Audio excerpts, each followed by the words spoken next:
Welcome back to Pathway to Leadership. You know, we love to dig deep into topics that can really help us all become better leaders. Right? And today, Yeah. we are tackling a big one, Oh, yeah. first impressions. Huge. We got some research articles, a YouTube video even, and we're going to take a deep dive into what makes those first encounters really count. It's pretty crazy how much is going on in our brains, like subconsciously, when we first meet somebody. Yeah, it really is. Our brains are working so fast, just processing tons of information. Like 1,000,000 computations a second or something like that, right? That's a lot. 1,000 computations in 7 seconds. Oh, wow. That's from Forbes. Really? Yeah. So Forbes is saying that right away in the first 7 seconds, we're already deciding if somebody is trustworthy, Yeah. likable, all that. Confident. Wow. Yeah. Yeah. That's crazy. I mean, they're powerful. Yeah. So first impressions matter. Big time. We know that. They can last for months. Oh, really? Even if, you have evidence to the contrary later on. Yeah, I think I read in one of these research articles about this example of if you meet someone at a party, Yeah. they spill their drink on you. Yeah. You might always kind of think of them as a klutz. Right. Even if you see them. Oh, they're clumsy. Exactly. Yeah. Even if you see them a week later and they're super graceful or something, Totally. that first impression kind of sticks. Okay, so they're powerful, they're fast, and they can really stick with us for a long time. Yeah. So we're making all these judgments, but what are those judgments based on? Right. Is it what someone says when they first meet us? That's a good question. Right. What I was surprised about in reading all this stuff Yeah. is that what you say matters way less Oh, really? than how you say it. Oh, interesting. And even more importantly, how you present yourself non-verbally. So your body language, tone of voice, Yeah. that kind of stuff. And there's some crazy stat here. It says 93% of a first impression is based on nonverbal communication. Really? Yeah. 55% is body language. Wow. 38% is your vocal tone. So what you're saying was only 7% of it? 7% Wow. is the words you're actually saying.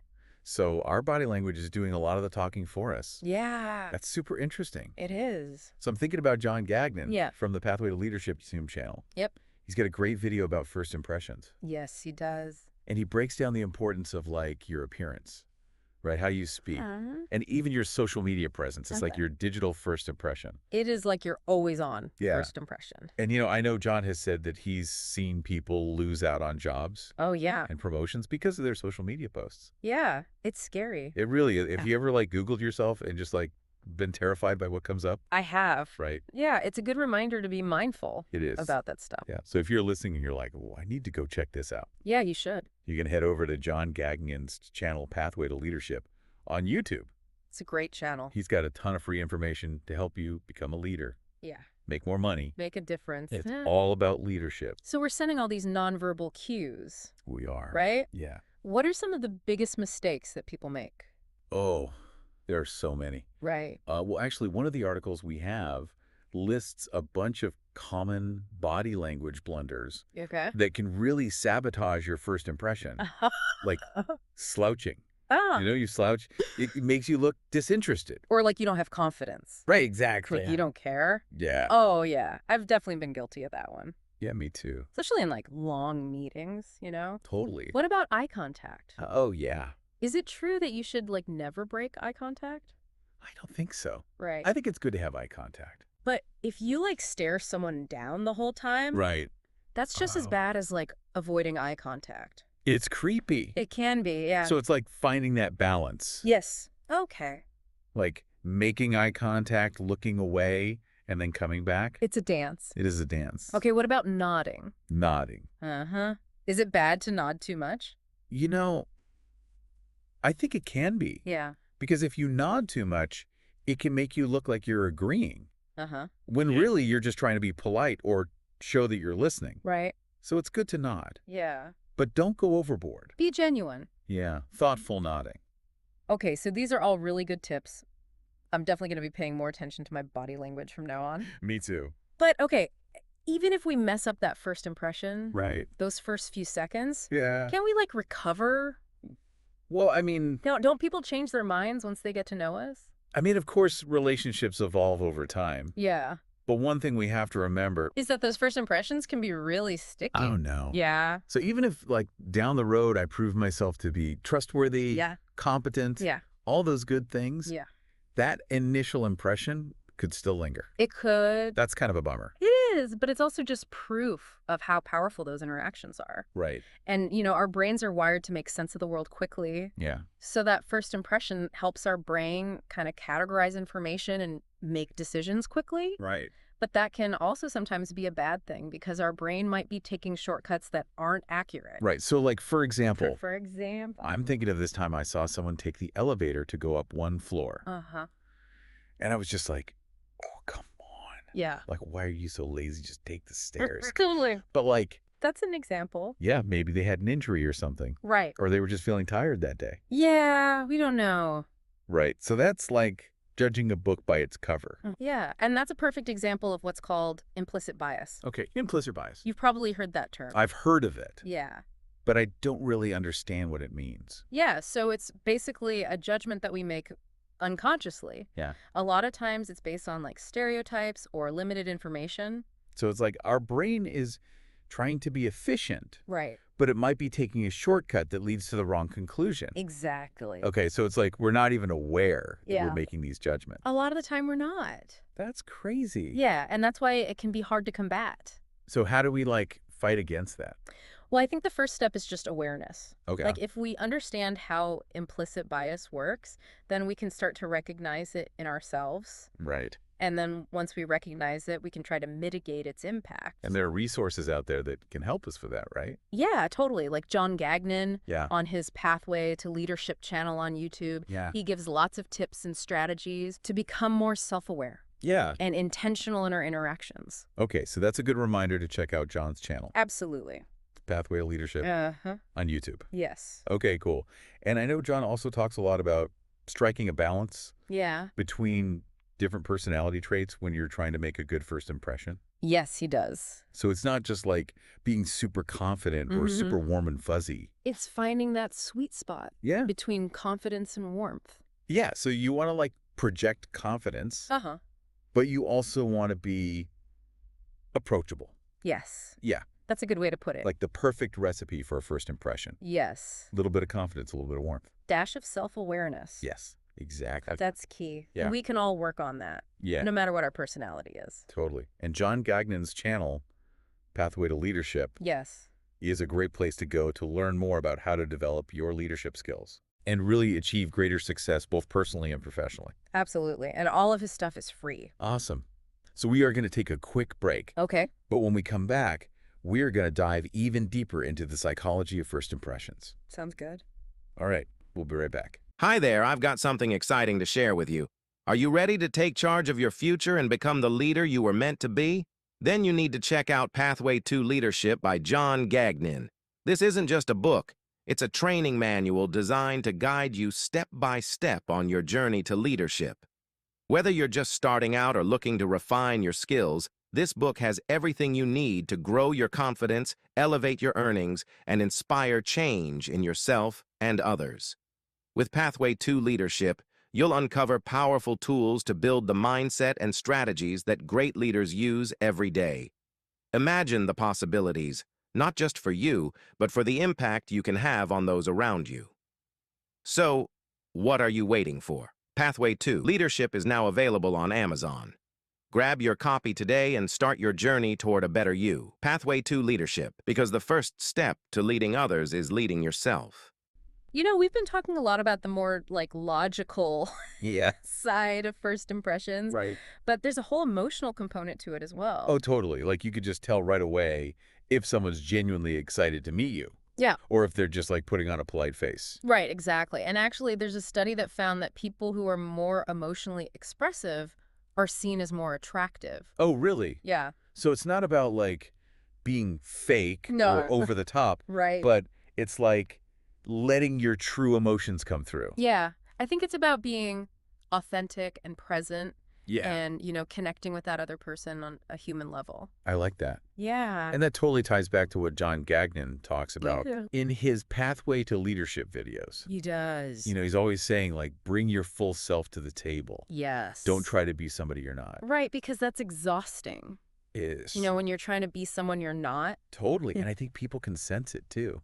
Yeah, they can. Like, they can tell if you're not being genuine. Right, you're not going to connect with people Yeah. if you're not being yourself. So, okay, we've talked about how first impressions are formed, Yeah. the power of nonverbal cues, Uh-huh. the impact of implicit bias. Right. And now we're talking about, like, emotional authenticity. Yeah. What does all this mean for our listeners? Right. Like, how do we apply all of this? Yeah, what are the key takeaways? I think the big takeaway is that first impressions really matter, Yeah. but they're not completely out of our control. Okay. Like, we can be intentional Yeah. about the impressions we're making. So it's like we can take action. Yeah. We don't just have to, like, let those first impressions happen to us. Right. And it starts with self-awareness. Yeah. So pay attention to your body language, your tone of voice, your facial expressions. What are we communicating without saying a word? Right, exactly. Yeah. So it's like becoming our own first impression critic, Yeah, right? I like that. And remember, it's not about being perfect. Right. It's about being authentic Yeah. and showing up as the best version of yourself. Because we're all unique. We are. And that's what makes us interesting, right? Exactly. And those unique qualities are what's going to help you connect with the right people. Okay, so to recap, Yeah. first impressions are powerful, Uh-huh. but we can kind of take control of that power Yeah. by being mindful of our nonverbal cues, Yeah. challenging those implicit biases, Yes. and letting our authentic selves shine through. Beautifully said. Oh, thanks. Yeah, and if you want to learn more about this, Yeah. John Gagnon's YouTube channel, Pathway to Leadership, Yeah. is a great resource. He's got tons of information on leadership, communication, personal growth. It's all free. Amazing. Yeah. So I want to leave our listeners with a question. Okay. How do you think being more aware of your nonverbal cues Yeah. and the impressions you're creating Uh-huh. could change your personal and professional interactions? That's a great question. Right. It's not just about Yeah. landing the job or closing the deal. Right. It's about building those genuine connections, Yeah. fostering trust, Yeah. creating positive ripple effects in all areas of your life. That's beautifully said. It's like every interaction, no matter how small, can make a difference. It can. And it makes me think about that person you smile at in the elevator Uh-huh. or hold the door open for. Yeah. You never know. They could become your next business partner or best friend. I love that. Yeah, It's like those small acts of kindness can really have a ripple effect. they can. So we want to thank you for joining us on this deep dive into first impressions. Yes. Thank you. We hope you've learned some valuable insights Yeah, and are ready to go out there and make those first encounters count. absolutely. So remember, You only get one chance to make a first impression. oh, that's good. So make it a good one. I like that. Yeah. It really is amazing. When you think about all the potential that each interaction holds. It is like we're all connected in some way. I are. And those like little moments Yeah. can really ripple out and we may not even realize it. Exactly. And, that makes me think about something else that's really interesting Okay. when it comes to first impressions, Yeah. the impact of our own expectations. Oh, so you mean like if I go into a meeting Mm-mm. and I'm already expecting that person to be difficult, Yeah. I'm going to kind of see them that way, Right. even if they're not. Exactly. Our expectations can really affect how we see things. So it's not just about managing the impression we're making on other people, Right. but also like recognizing how our own biases Yeah. could be shaping our perception. Absolutely. It's like we're wearing those tinted glasses Yeah. that kind of distort how we're seeing everything. Wow, I like that analogy. Yeah. So we need to cultivate a sense of openness and curiosity Yeah. and, be willing to challenge our assumptions. Because we could be missing out on something great Right. We could. just because we've already made up our minds. Exactly. And it all comes back to self-awareness. Okay. If we can be more mindful of our own thoughts and feelings, Yeah. then we can be more objective. That we have to be aware of that little voice in our head. Yes, that inner critic. Yeah. Because that's really affecting how we see the world. It is, and that's something that John talks about Yeah. on his Pathway to Leadership channel. Uh-huh. He has some good exercises Cool. to help quiet that inner critic. Okay, so we've talked a lot about like the psychology of first impressions. We have. But I think our listeners want some strategies. Right, like how do we actually make a good first impression? Yeah, exactly. Like, what are the things we should be doing? Okay, well, first of all, Yeah. be present, be engaged, put your phone away, make eye contact, Yeah. listen to what the other person is saying. Because there's nothing worse than talking to someone and they're like on their phone the whole time. Yeah, it makes you feel like you don't matter. Exactly. Put the phone away. Be present. Yes. Okay, what else? Body language. Okay. Stand up straight, Uh-huh. make eye contact, use open gestures. Okay. You want to look confident, but approachable. So our bodies are talking even when we're not. Yes, they are. Posture, eye contact. Uh-huh. What about our tone of voice? That's important too. Okay. You want to speak clearly and confidently, Uh-huh. but you also don't want to be too loud Right. or too quiet. So it's about finding that balance again. It is. Okay. And don't forget to smile. Oh, yeah. A genuine smile. It's like a universal language. It is. Everyone understands a smile. It makes people feel comfortable. Okay. So we've got presence, Yes. body language, Yeah. tone of voice, Yeah. a smile. Anything else? Be mindful of the context. Okay. Like what's appropriate at a party Yeah. might not be appropriate at a funeral. Right. Different situations call for different behaviors. Exactly. Read the room, adjust your behavior. So it sounds like making a good first impression is like a combination of art and science. Oh, it is. You need to understand the basic principles, but you also need to be able to adapt. And it takes practice. It does, but Mm. it's a skill worth developing. Yeah, because like you said before, first impressions can open doors. Yeah. They can help us build relationships. Yeah. They can boost our confidence. Absolutely. So it's never too late to start working on this stuff. It's not. And if you're looking for more guidance, you can head over to John Gagnin's YouTube channel, Pathway to Leadership. It's a great resource. It is. He's got tons of great advice on leadership, communication, Yeah. personal development, all that good stuff. It's all free. And remember, investing in your personal growth is one of the best investments you can make. It is you get out what you put in. I love that. So we want to thank you for joining us for this deep dive into first impressions. Yes. Thank you for listening. We hope you learned a lot and are inspired to go out there and make those first encounters really count. And remember, you only get one chance to make a first impression. Make it a good one. That's right. Thanks for listening to Pathway to Leadership.